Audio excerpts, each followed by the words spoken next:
कार्यक्रम अवसर रे आमे सबुज रथ बा विकास रथ को पताका देखाई आमे उन्मोचन कलु। ये आम सेप्टेम्बर 17 तारीख रे जो दिन कि माननीय प्रधानमंत्री जन्मदिन रोज 75तम जन्मदिन से दिन आम राज्य रे 75 लाख रु अधिक चारा लगिबो।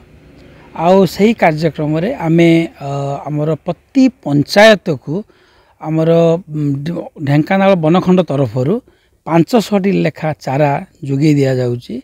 से पंचायत जो सरपंच नेतृत्व रे अन्य समस्त अंगनवाड़ी वर्कर्स आशा वर्कर्स समस्त अन्य वॉलंटियर्स समस्ते मिसी गछ लगेबे।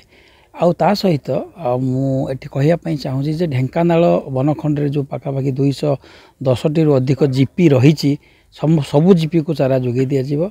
अनुगुल बनमंडल जो अनुगुल सर्कल एथिरे आमे एई थर सेप्टेम्बर 17 तारीख रे 2.5 लाख रु अधिक चारा आमे निजे लगेबू। ता सहित आमे आमर जो विभिन्न जीपी रही सर्कल सारा पाखापाखि 6 लाख चारा जीपी मान को बंटन करा जीवो। तेणु मु आपण समस्त को अनुरोध करी ये जो सेप्टेम्बर 17 तारीख दिन जो गोटे व्यापक भाव में वृक्षरोपण करा जीवो एई कार्यक्रम रे प्रत्येकटी जनसाधारण सामिल हुंतु एवं आमर एटा ही आम प्रधानमंत्री जन्मदिन अवसर में बहुत बड़ शुभेच्छा वार्ता रहिबो।